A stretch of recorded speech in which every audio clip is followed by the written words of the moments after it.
दोस्तों, जैसे कि आपको पता है कि भारतीय आर्मी या भारतीय फौज हर वक्त बॉर्डर पे तैनात है, जिससे कि आप लोग सुरक्षित रात को सो सके और इस देश की सीमाओं से कोई भी बाहरी देश या दुश्मनी देश के लोग अंदर ना आए। और इस काम में चाहे वो 71 की लड़ाई हो, चाहे 65 का, या इवन कारगिल वॉर, या जो भी चाइना के साथ स्कर्मिशेस होता है, उसमें इंडियन आर्मी ने आप लोगों को लेट डाउन नहीं किया है। Even aid to civil authorities में, चाहे वायनाड में फ्लैश फ्लड्स हो, JNK में काउंटर इंसर्जेंसी जिसमें कि टेररिस्ट से लड़ना, जिसको कि पाकिस्तान एवं चाइना पाकिस्तान के थ्रू भेज रहे हैं, या इवन चेन्नई के फ्लड्स में, चाहे कहीं भूकंप आए, भारतीय सैनिक पीछे नहीं हटता है। तो क्यों ये देश फौज की इज्जत नहीं करता है? पुलिस वाले क्यों रौब दिखा के कहना चाहते हैं कि पुलिस फौज का बाप है? 11 अगस्त को एक पैरा कमांडो सर्विंग जवान को राजस्थान जयपुर के एक थाने में नंगा करके लटका के पीटा गया। इसमें राजवर्धन राठौर को इंटरवीन करना पड़ा। पुलिस के कुछ कर्मियों ने निर्वस्त्र करके उसको डंडों से खूब पिटाई करी उसकी, और फिर निर्वस्त्र करके लोगों के बीच में बिठाकर कुछ पुलिस कर्मी उससे दोहराते हैं कि पुलिस भारतीय सेना की बाप है। तब जाके ये पुलिस कर्मी सस्पेंड हुए हैं। कुछ दिनों बाद एक आर्मी मेजर के साथ ग्वालियर में एक कांस्टेबल के साथ थोड़ा सा बातचीत में तू मैं हो गया, तो कुछ सिविल ड्रेस में पुलिस वाले उसको उठा के ले गए थाने में, और अगेन मंत्री के सामने अर्जी रखने पे जाके उनको छोड़ा गया और किस्सा सुलझाया गया। और उड़ीसा भुवनेश्वर में भरतपुर थाने में तो हद ही कर दी है। एक सर्विंग कैप्टन को गिरफ्तार कर रहे हैं विदाउट एनी रीजन। उसके मंगेतर के साथ सेक्सुअल असॉल्ट हुआ है। पहले तो मैं आपको बता दूं कि एक सर्विंग सोल्जर, चाहे वो जवान हो चाहे वो अफसर हो, उसको अरेस्ट नहीं किया जा सकता है आर्मी एक्ट और CRPC के तहत। और ये पुलिस वालों को बहुत अच्छी तरह पता है। अगर कोई सिविल ऑफेंस में कोई भी सर्विंग सोल्जर घिराव में आता है, तो सबसे पहले उसके यूनिट को या नियरेस्ट मिलिट्री यूनिट को इन्फॉर्म करना बनता है। उसके बाद ही अरेस्ट किया जा सकता है after a proper court of inquiry. तो ये अपने को ऊंचा दिखाने का गुंडागिरी पुलिस वाले क्यों कर रहे हैं?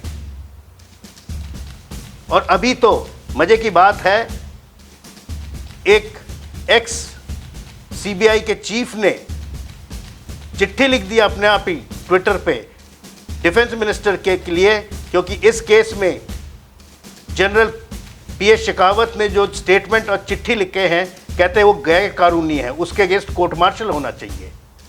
ये क्या मखौल चल रहा है? इसको लेके पॉलिटिक्स खेला जा रहा है। अभी पुलिस वाले कह रहे हैं कि ये औरत या ऑफिसर ड्रंक थे। कहां प्रूव हुआ है ड्रंक थे? औरतों से प्रदर्शन करवा रहे हैं कि आर्मी कैप्टन को अरेस्ट किया जाए। पुलिस एसोसिएशन स्टैंड ले रहा है कि ये जो सस्पेंडेड 5 पुलिसकर्मी है इनको वापस रीइंस्टेट किया जाए और कैप्टन के अगेंस्ट कार्रवाई किया जाए। अगर आप लोगों ने वीडियो को केयरफुली देखा हो, जो इस कैप्टन की फियांसी है कुछ गलत नहीं कह रही है कि हम लोग लॉ अबाइडिंग सिटीजन्स हैं, ये लोग कुछ गुंडों से बच के ईव टीजिंग के बाद थाने में आए एक्सपेक्टिंग हेल्प, बट इनको तो हेल्प मिला है हेल्प की जगह। और अगर वीडियो में जैसे मैं बता रहा था केयरफुली देखें, कैप्टन कंप्लेंट लिख रहा है जैसे उसको बताया गया है, एवं उन्होंने कोई बदतमीजी वाली बात नहीं की है, कोई एजिटेशन वाला हरकत नहीं किया है। सो उसको पकड़ के लॉकअप में कैसे डाला, इसके लिए इस देश को, ये पुलिस के संस्थान को, इनका हाई हेडेडनेस डाउन करना चाहिए और लॉ एंड ऑर्डर देखे, देश का सेवा करे जैसे कि ये भारतीय सैनिक कर रहे हैं, ना कि उनसे तुलना करे और कंपटीशन करे। मैं खुद एक रिटायर्ड कर्नल हूं। जब सर्विंग था, एक बार एक मिसिंग कंप्लेंट लिखाने गया था एक थाने पे, और मैं कर्नल सर्विंग होने के बावजूद भी उस थाना इंचार्ज इतनी ज़रूरत थी, कहता मैं खाना खा रहा हूँ, वेट करिए। मैंने वेट किया, मेरे से कंप्लेंट लिखवाया, मैंने लिख दिया। उसके बाद जब मैंने अपना कार्ड दिया तो कार्ड उन्हें टेबल पे फेंक के कहते मैं अभी जा रहा हूँ, आप 4 बजे आइए। Is that the way the police behave? ये तो मैं अपना पर्सनल इंसिडेंट सुना रहा हूँ। एनीवे, मेरे पास टाइम था, मैं जाके 4 बजे आया था। और उस केस में पुलिस ने कोई सुलझाव नहीं किया था, बल्कि हमारे ही फौजियों ने वो मिसिंग पर्सन को ढूंढ निकाला था। खैर, ये किस्सा अलग, बट इस इंसिडेंट का एक प्रॉपर इन्वेस्टिगेशन होना चाहिए जैसे कि सुना है, और ये जो इन्वेस्टिगेशन होगा इसमें मिलिट्री अधिकारी भी होने चाहिए और सर्टन हिदायत डिफेंस मिनिस्ट्री की तरफ से, गवर्नमेंट की तरफ से हर सेक्शन में पास कर देना चाहिए कि भारतीय सैनिक या पैरामिलिट्री के जवान या अफसर अगर कहीं भी तैनात है या जाएं तो ड्यू रिस्पेक्ट दिखाया जाए लॉ एंड ऑर्डर के मुताबिक। और इसके लिए हमारे सीनियर अधिकारियों को स्टैंड लेना चाहिए। और इस केस में इतना प्रोटेस्ट क्यों? Police should be more cautious. और ये अगर हाल सर्विंग आर्मी ऑफिसर या सर्विंग सोल्जर का है तो सिविलियंस का क्या होगा? ये प्रश्न मैं आम जनता के सामने रख रहा हूं। ये गुंडागरी बंद होना चाहिए। पुलिस को अपना रिस्पॉन्सिबिलिटी समझना चाहिए, ना कि दादागिरी पे आए। और ये जो पुलिस एसोसिएशन वाले हैं, they should stop taking stand for a wrong cause.